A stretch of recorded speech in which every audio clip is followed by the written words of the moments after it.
Hey guys, Coach Vita here. I'm back with ICAP and back with our director, Pete Wilk. So last video you saw, we started talking about how it can often be a daunting task to look at everything all at once, and Pete's strategy of trying to break everything down into those four hills to make it a little bit easier for you to see, help you to calm some of the nerves that you may have.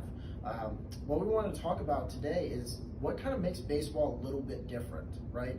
We hear about football, and we'll kind of just talk a little bit about the D1 level here, and then we'll talk a little bit about other options you have out there that make more sense at the D2 and D3 levels. But just D1 football, for example, you have an enormous amount of players, and a lot of those players have full scholarships.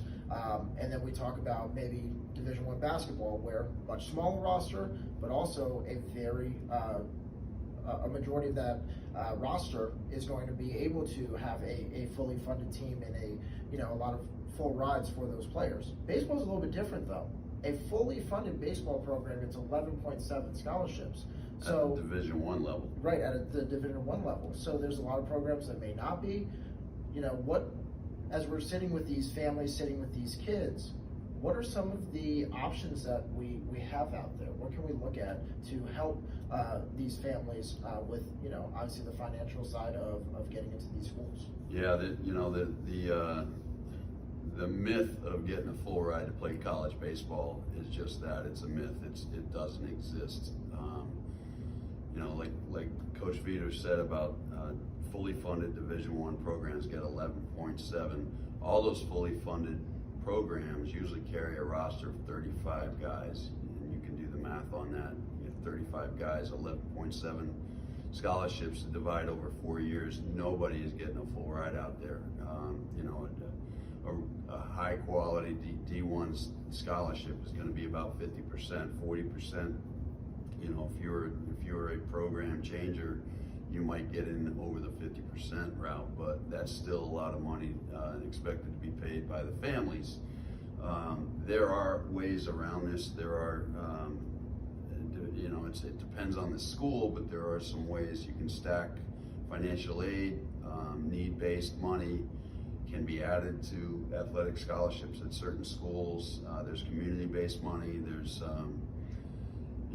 academic money out there at certain schools, but it's all school specific, and it has a lot to do with your personal family finances and how you might fit.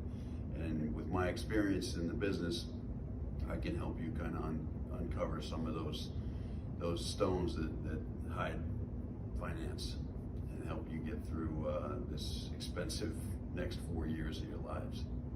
No, and I think that's crucial for the families and parents to know that there are options out there at the Division I level, at the Division II level, at the Division III level, and why it's so important to kind of lay out these things, and having you there as that guide for them is a big piece of this, because a lot of these things they don't necessarily hear about, know about, because not everyone's going through this process with them. So I think having you in on these conversations with these families makes these things a lot easier for them. So guys, look forward to our next video, and we'll keep working at this for you guys as we're building this and continue to try to help the best we can to get you to your goals.